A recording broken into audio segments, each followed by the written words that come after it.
আটা মেখেছিলাম রুটি বানানোর জন্য, কিন্তু আজকে আমার ছেলে একদমই রুটি খেতে চাইছে না। তাই জন্য আমি এইভাবে ভেজ টাকো তৈরি করে দিয়েছি। ছোট বড় সকলেরই পছন্দ হবে, তবে বাচ্চাদের একটু বেশি ভালো লাগবে।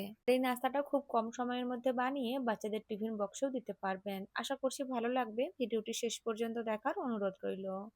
তো নাস্তাটা বানানোর জন্য আমি এখানে নিয়েছি বাঁধাকপি, দুই কালারের শিমলা মির্চ আর পেঁয়াজ, টমেটো। তো যে কোনো সবজি যদি বাচ্চা পছন্দ না করেন স্কিপ করতে পারেন। টমেটোর বিচিগুলো ফেলে দিয়ে তারপর কেটেছি।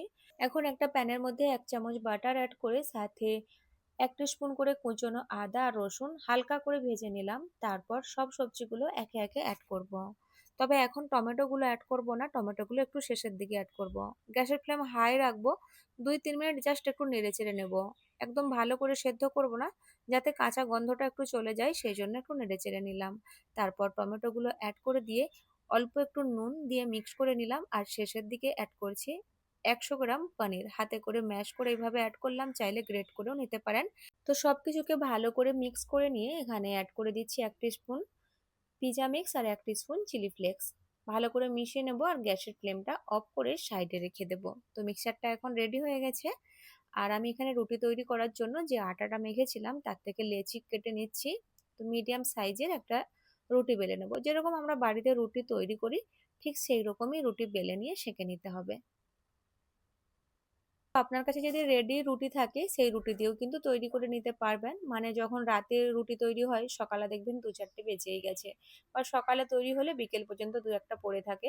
তো সেই রুটি দিয়েও তৈরি করে নিতে পারবেন। তো একটা বাটির মধ্যে নিলাম 1 চামচ বাটার, অল্প একটু পিজা মিক্স আর হাফ চামচের মতো রসুন কুচি দিয়ে ভালো করে মিক্স করে সাইডে রাখলাম। আর যে রুটিগুলো তৈরি করলাম, একটা রুটির মধ্যে 1 স্পুন নিলাম টমেটো কেচাপ আর 1 স্পুন নিলাম চিজ স্প্রেড। চাইলে মেয়োনিজ দিতে পারেন, তবে চিজ স্প্রেডটা একটু বেশি হেলদি।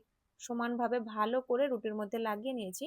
আর যে সবজিটা রেডি করেছিলাম এইভাবে এক সাইডে ভালো করে ভরে রেখে দেবো, অপর সাইডটা ধরে এইভাবে ফোল্ড করে দেবো।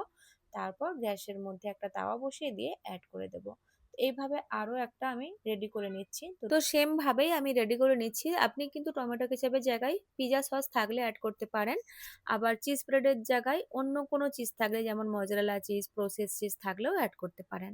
তো ভালো করে সবজিটা রেখে দিয়ে অপর সাইডটা ধরে ফোল্ড করে তাওয়ার মধ্যে অ্যাড করে দিলাম, আর যে বাটারটা রেডি করেছিলাম উপর দিয়ে এভাবে লাগিয়ে নেব।